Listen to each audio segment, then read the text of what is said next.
Olá, bem-vindos a mais uma videoaula sobre dicas de língua portuguesa. E neste vídeo nós vamos falar sobre adjetivos. Sim, nós vamos falar sobre a classe de palavras chamada adjetivos.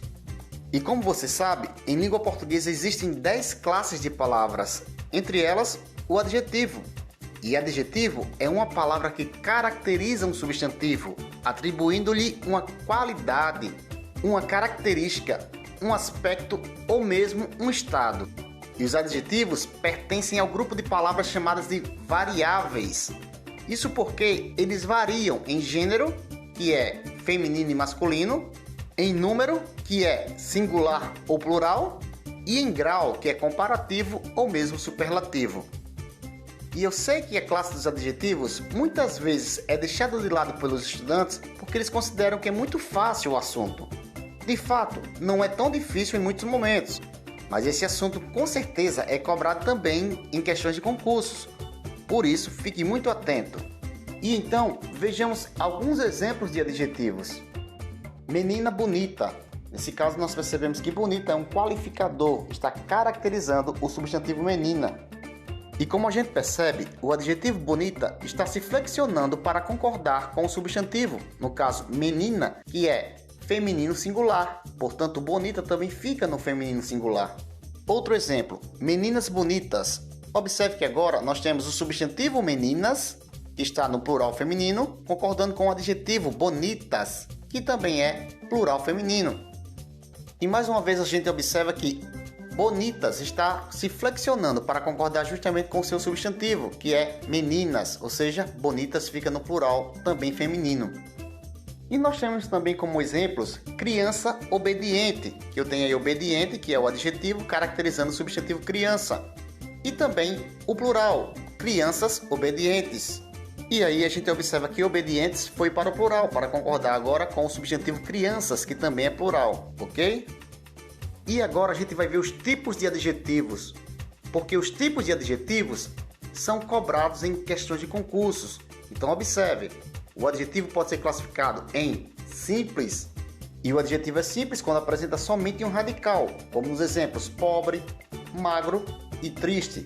Nós temos aí apenas um radical, por isso, adjetivo simples. E o adjetivo também pode ser composto, isso quando ele tiver mais de um radical, como nos exemplos luso brasileiro, super interessante e amarelo ouro.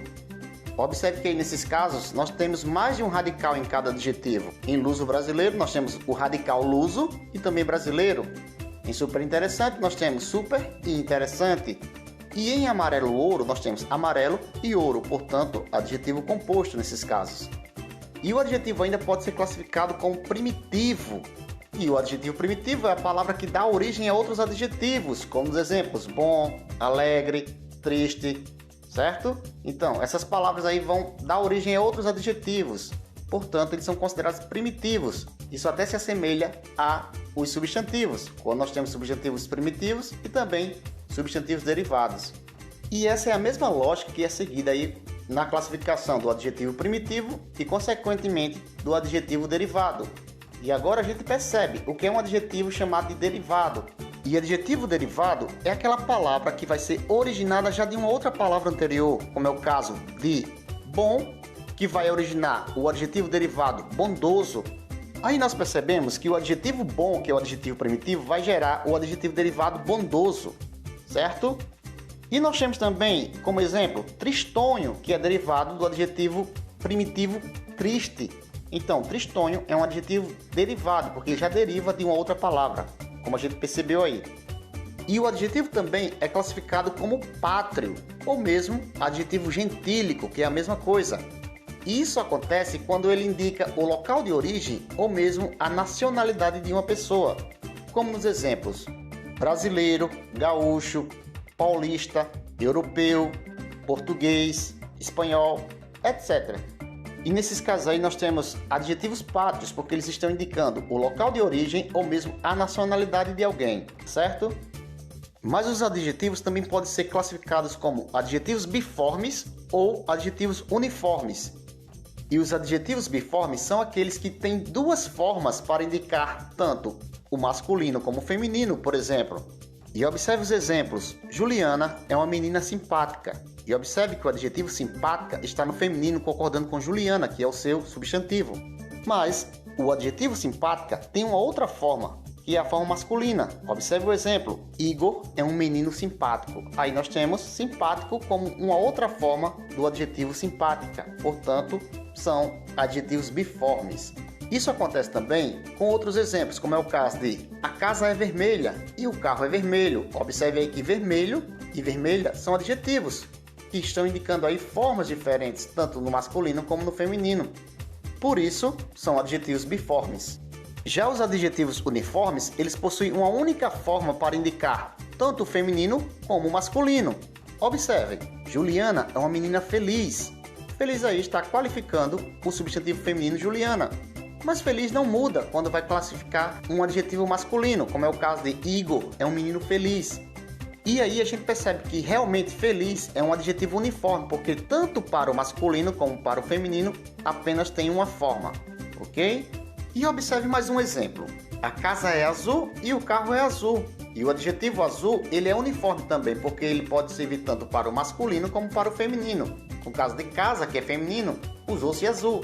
E no caso de carro, que é masculino, também usou-se a palavra azul. Então, realmente, azul é um adjetivo considerado uniforme, possui apenas uma forma. E agora que a gente já viu a teoria, vamos fazer um teste, vamos à prática. E a primeira questão diz o seguinte: assinale a oração em que o termo cego ou cegos é um adjetivo. E então, você pausa o vídeo, tenta responder e daqui a pouco você volta para conferir a resposta, tá certo? E aí, respondeu? E a resposta correta é letra E. E na letra E nós temos da Terra, que é um globo cego girando no caos. E aí, a gente observa que a palavra cego realmente é um qualificador, está caracterizando o globo. Portanto, nesse caso, realmente cego funciona como um adjetivo. Tá bom? Então, nossa resposta realmente é letra E. Mas a gente pode observar porque as outras alternativas não estão corretas. E na letra A nós temos os cegos, habitantes de um mundo esquemático, sabem onde ir. E aí, os cegos, a palavra cegos que está no plural, está funcionando como substantivo. Mas por que isso? Simples, observe o seguinte: todas as vezes que nós tivermos um artigo antecedendo uma palavra, essa palavra se torna substantivo, tá certo? Portanto, aí cegos é um substantivo, porque está antecedida do artigo os. Isso acontece também com a alternativa B, que diz o cego de Ipanema. E aí a gente observa que a palavra cego também funciona como substantivo, uma vez que está antecedida de artigo o. Já na letra C nós temos todos os cálculos do cego se desfaziam na turbulência do álcool. E aí a gente observa que cego também está antecedida de artigo, a expressão de mais o, que é a preposição de com o artigo o. Portanto, há um artigo antes de cego. E nesse caso, realmente cego também é substantivo. Já na letra D nós temos, naquele instante era só um pobre cego. E aí, a gente observa que cego também é substantivo, uma vez que o seu qualificador aí é a palavra pobre. Pobre está qualificando o cego. E isso se confirma até pelo artigo 1, que está antes da palavra cego, ok? Portanto, a resposta correta dessa questão realmente é letra E. Em globo cego, a palavra cego qualifica, caracteriza o globo, ok? E vamos a mais uma questão. Faça a correspondência e classifique corretamente os tipos de adjetivos. Pausa o vídeo, tenta responder e daqui a pouco você volta. E aí, respondeu? E vamos analisar. Nós temos aí a numeração de adjetivo simples, adjetivo primitivo, adjetivo derivado, adjetivo composto e adjetivo pátrio. E as numerações vão de 1 a 5. Então observe, vamos preencher as lacunas de acordo com as respostas. E a palavra verde escuro e o adjetivo verde escuro, melhor dizendo, é um adjetivo composto, portanto é número 4. E por que é composto? Porque tem mais de um núcleo, tem a palavra verde e a palavra escuro, formando o mesmo adjetivo, formando o mesmo qualificador. E a segunda palavra, italiano, aí está fácil, a gente sabe que se trata de um adjetivo pátrio, portanto é número 5. Italiano está dando a origem de alguém, indicando a nacionalidade de alguém. Já na palavra belo, nós temos um adjetivo simples. Isso só tem um núcleo, então adjetivo simples, portanto é número 1. Então, por enquanto nós temos 4, 5, 1, que é adjetivo composto, adjetivo pátrio e adjetivo simples. Faltam 2 ainda, né? Então vamos lá observar. Insensato é um adjetivo derivado, porque deriva da palavra sensato, ok? Que também é um adjetivo. Então, insensato é um adjetivo, nesse caso, derivado. E por fim, a palavra falso, que é um adjetivo primitivo, porque a partir do adjetivo falso nós podemos criar outros tipos de adjetivos, não é mesmo? Por exemplo, falsificado, que é um adjetivo derivado da palavra falso, tá certo? Portanto, falso é um adjetivo primitivo. Então, nossa sequência ficou 4, 5, 1, 3 e 2. Ficou adjetivo composto, adjetivo pátrio, adjetivo simples, adjetivo derivado e, por fim, adjetivo primitivo. Ok? Então, é um assunto relativamente fácil. A gente tem que ter atenção e estudar um pouquinho para não ser surpreendido, não é, nas questões, tá bom? No mais, muito obrigado por assistir a mais um vídeo do canal. Não esqueça, deixe seu like e se inscreva no nosso canal. Até logo!